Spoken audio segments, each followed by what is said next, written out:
to another edition of Live from the Loft.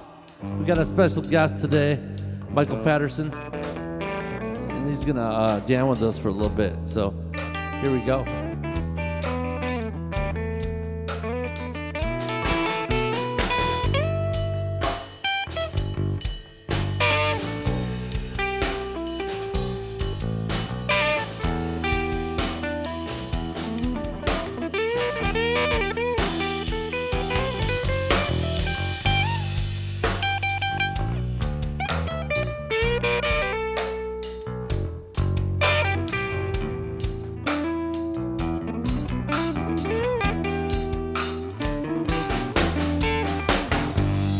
Should've known better.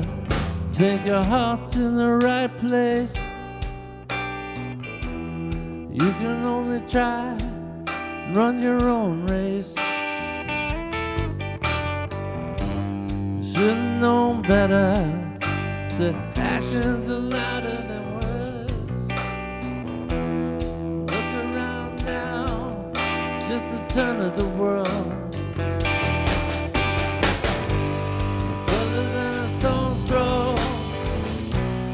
Pulled into a black hole. Don't you know I got to go, but I can't. Can I have just one more dance? Further than a stone's throw. Anywhere the wind blows. Got it like a rodeo's last dance. Can I have just one more?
Don't you know I got to go, but I can't. Can I have just one more dance? Further than a stone's throw. Anyway the wind blows. Kind of like a rodeo's last dance. Can I have just one more?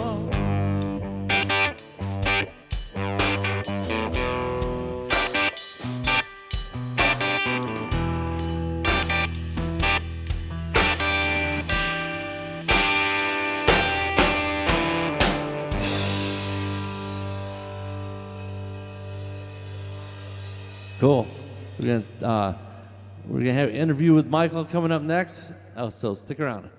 All right, we are back with another easy guitar tutorial, and today we're gonna take on Harry Styles, my oldest daughter's absolute favorite artist.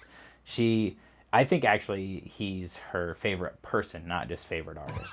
He's phenomenal, though. I'm really glad that she introduced me to his music. He's really talented. He's a great songwriter, an incredible performer. So anyway, this is off of his previous album, Fine Lines, I think. It's called Falling. It's super easy. It's 4 chords, and it does the exact same progression the entire time. So it starts with an E, and it plays it for a long time. And then it goes to a C sharp, and then a B sharp, A. I'm in my bed, and you're not here, and there's no one to blame but the drink in in my wandering hands. So that's it. It just repeats that the entire song, choruses and all. So I'll play through the first verse and the first chorus so you can see the timing of it. It doesn't ever change as far as I can remember. Well, I already played the first verse, so I'll just...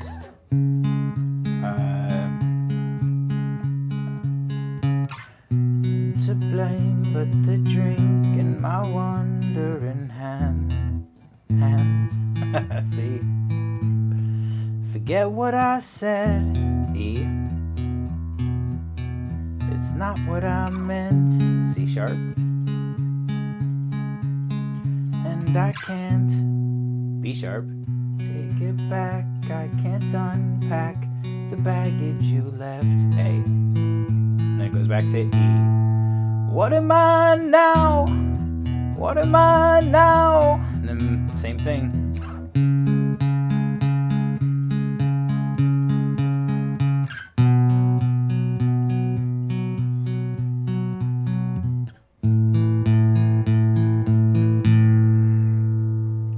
So that's it. The song never changes until the bridge, which guess what? We're not going to play. So hopefully this one is super easy to play, really fun to play. You can impress young people if you play it and you're old like me. They'll be like, wow, he's really cool. He knows who Harry Styles is. Actually, they won't say that. But it doesn't matter. It's a great song. It's really fun to play and sing. So hopefully you guys like it. And stay tuned for more. We have a special guest today, Michael Patterson. He's to me a local legend. You know, I got a short story when I first opened the Phoenix downstairs, and I had you and I had Bill, right? And you guys came and played, and I think he brought some guys from Chicago to play some blues down there, and I remember telling some of my friends and that I had you playing there and Bill, and they were like, oh, you brought the heavyweights in. I was like, yeah, you know, we're just hoping we want to do it right. So we brought the heavyweights in to play down there, and man, that went over good. That was a lot of fun. The atmosphere that was down there, and it was really authentic. I've known Michael for a while now. It's been probably close to 8 or 10 years. I basically started hanging out with you downstairs when you started coming playing at my place. Tell me a little bit about. I want to kind of start from the start and tell me where you're from and did you go to school around here, and how did you get into music? Yeah, I did. Oh, but I do want to clarify one thing about that story you told. It was great to play with like a blues legend like Bill Lupkin. But the truth is, the reason I got to play the gig is because Bill's brother Steve, the bass player, is married to my cousin. So I gotta give a disclaimer. It was a family deal, you know. So I got to play with these real heavy guys because I'm family, you know. Yeah, I'm from here. I went to school around here. You know, I went to Elmhurst, went to IPFW. I did go away for a while. I went to Phillips Exeter Academy, the same school. Ironically, and I met him because I was in a band and he had come back and we sub for us.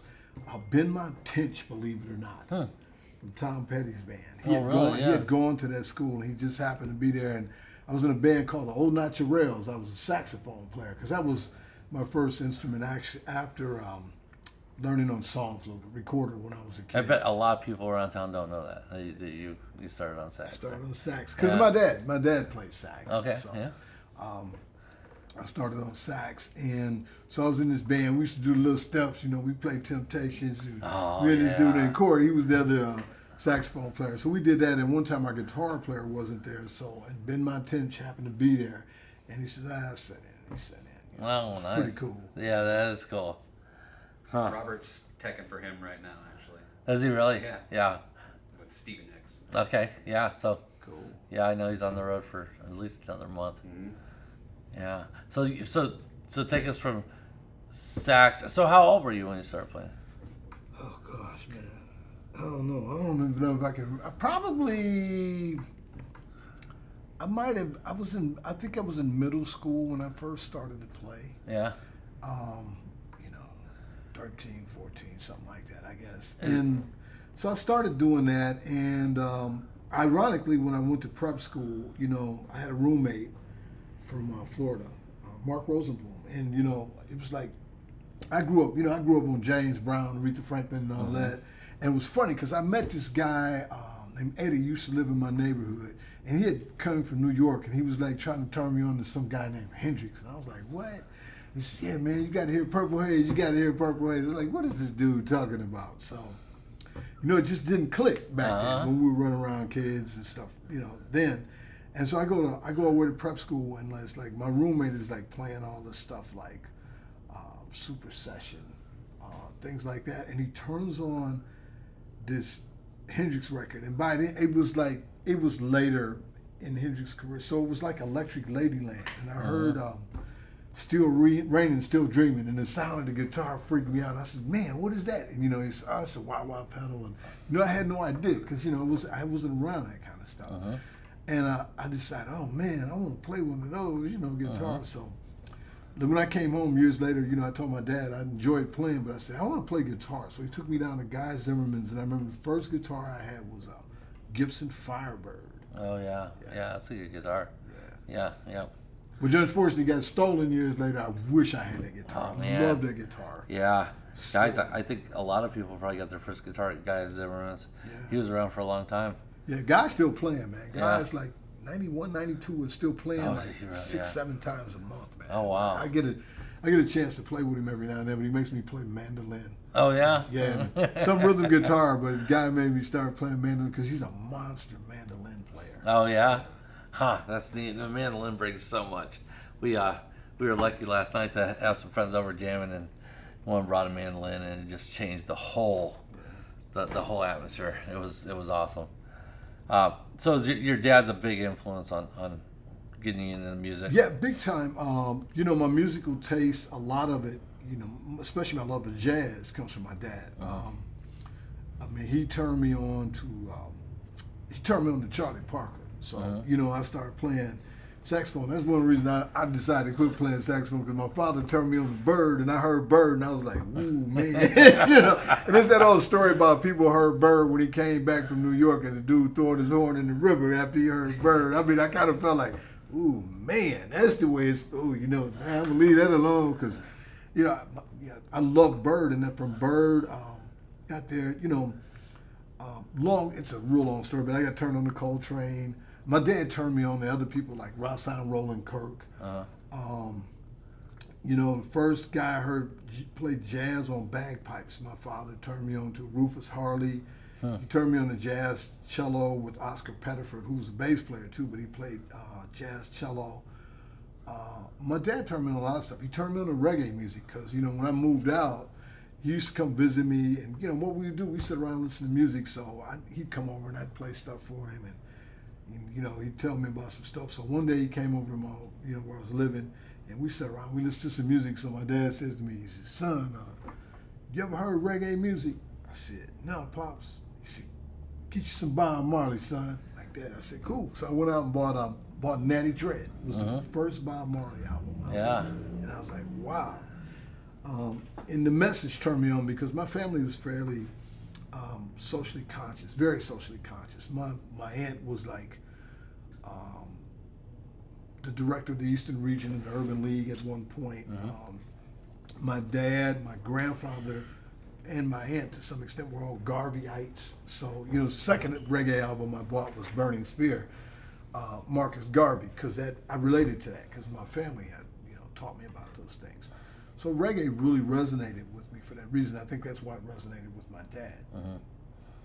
Yeah, you've been involved in lots of things. I know you were you editor at Frost? Yeah, I was that. Yeah, and I was a writer, and then I was an editor. So and then you're also probably one of the go-to musicians in town for any gig that just pops up. I think about anybody can call you and you can bring it.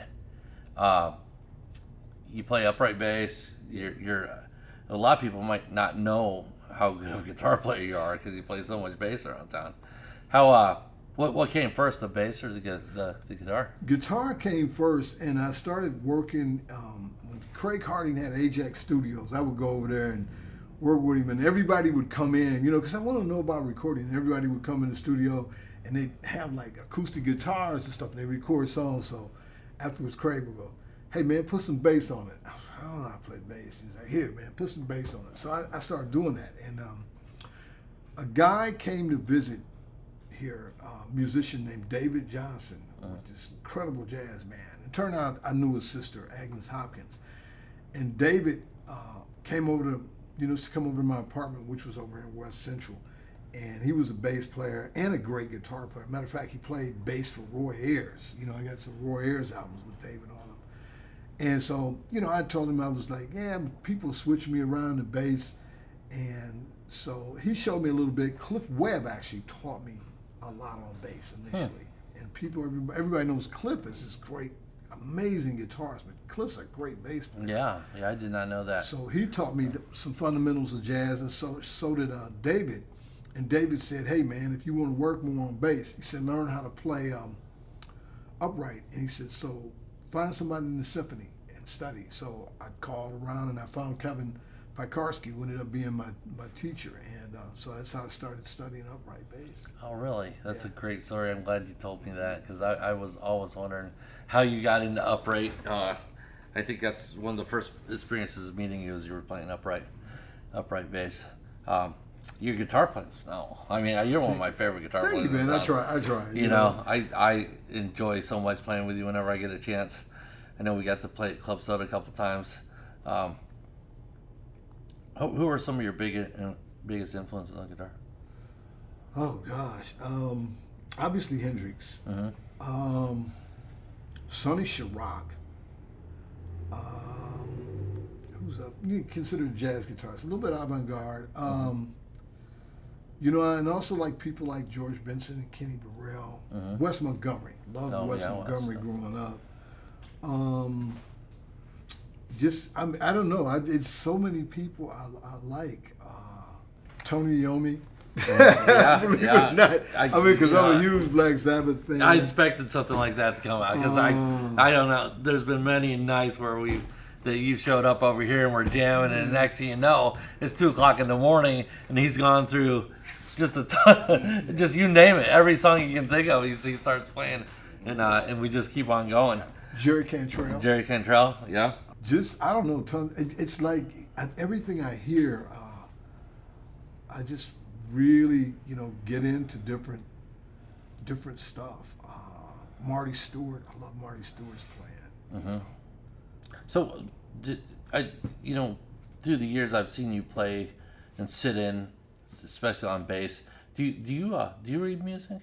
Yeah, it's funny because I don't sight read as well as I should, because I don't practice. Although I'm studying classical flute, so my sight reading is going back up because I have to sight read.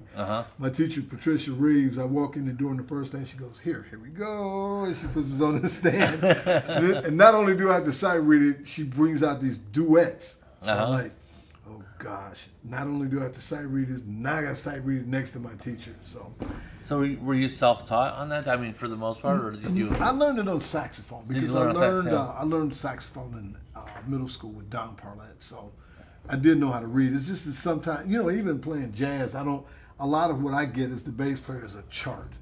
So I got lazy about reading the actual notations, but that's changed. I've had to read a lot more notation.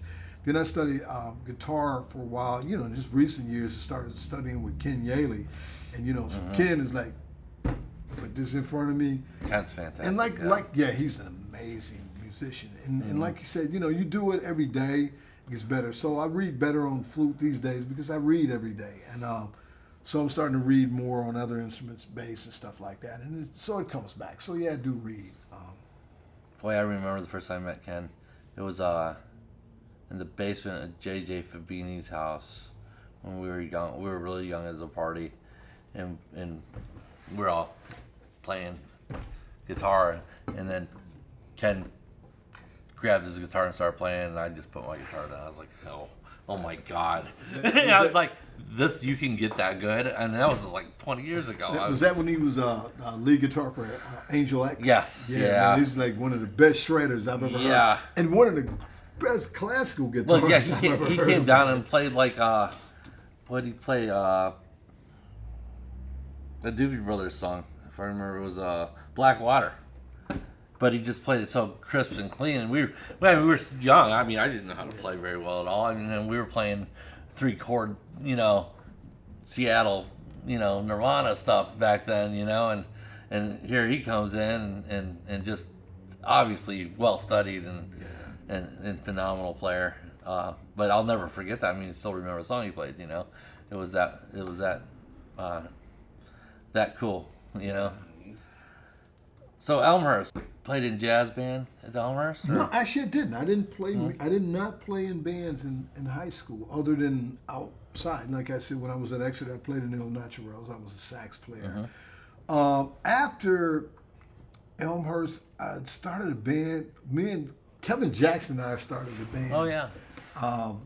And we had a couple of I'm trying to think. The last time actually the name of the band was Brothers Grimm, and we were like really too weird for everybody. We sound like a cross between Black Sabbath and Pink Floyd, probably, man. And it was just with avant-garde jazz mixed in.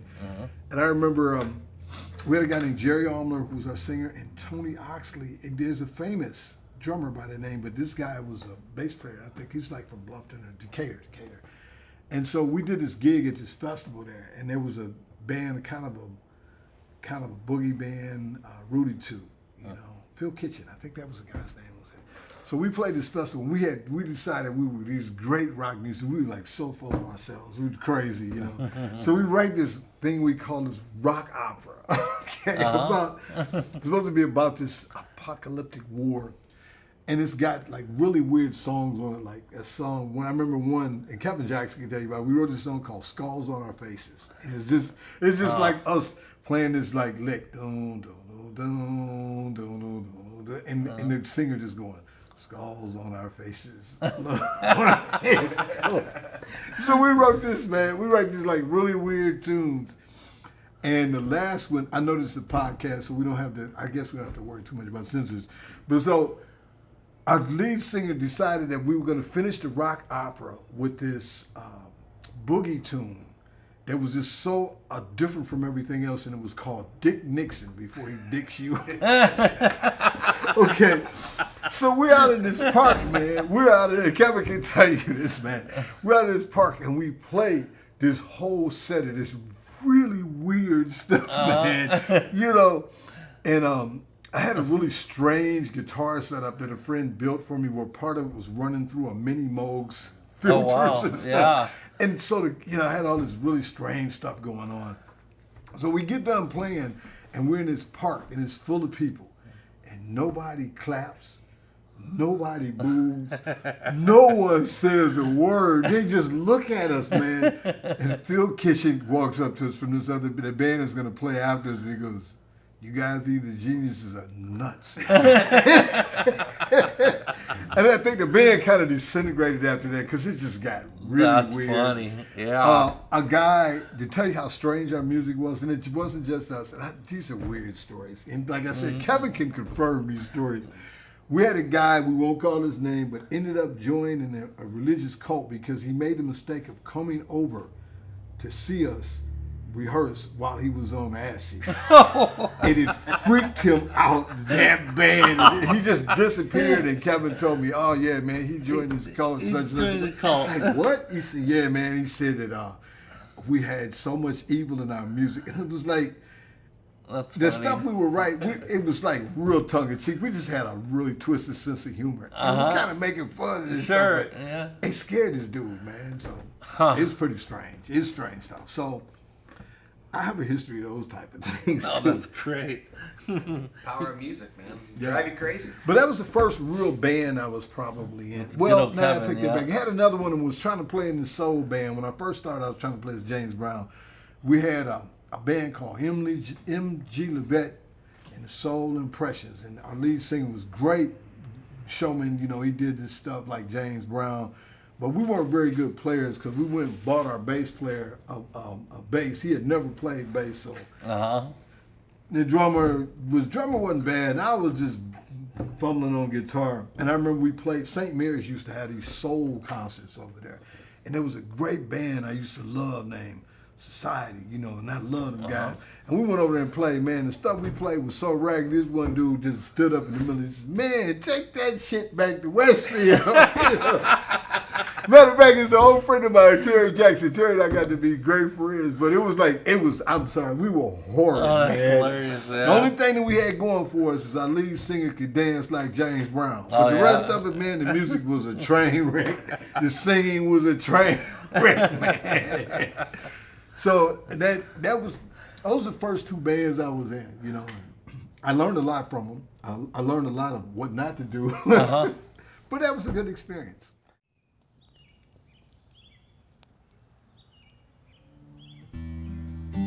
This song is called June. And it's about kind of moving through hard times. And, you know, when you're struggling, you just wish it was easier. So, hope you like it.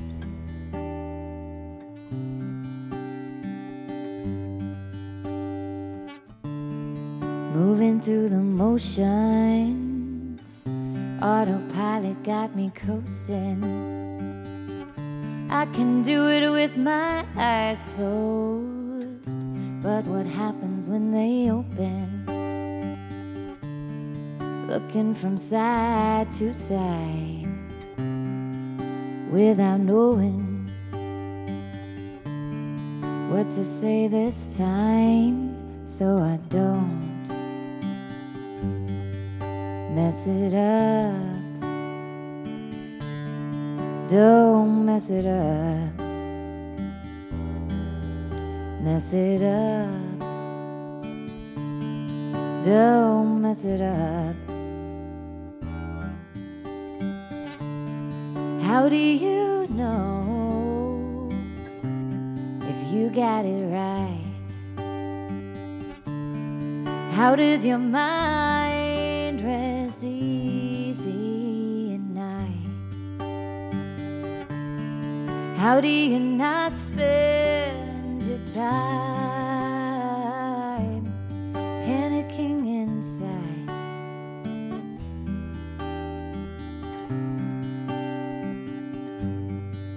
Saying this just isn't right.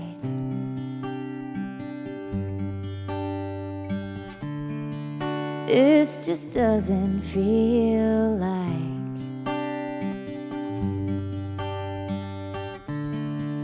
what I'd hoped for in this life. Yeah, I wanted more, but I don't have the fight. Yeah, I wanted more, but I turned out the light. I don't have the stamina to exist in a world where I only pursue my gifts. Everyone wants it, but here I sit. I should be singing and playing. We should be dancing, creating, writing stories and changing everything under the fiery sun. But I don't know where to start, so I run.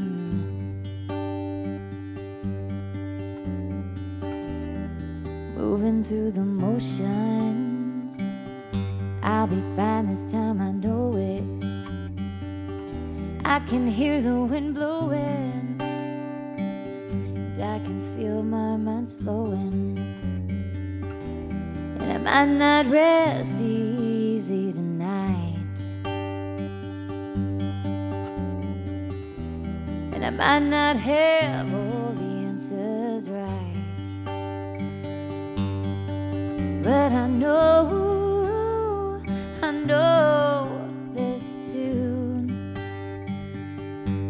Yeah, we'll be alright. We'll be fine come June. Yeah, we will be alright. We'll be fine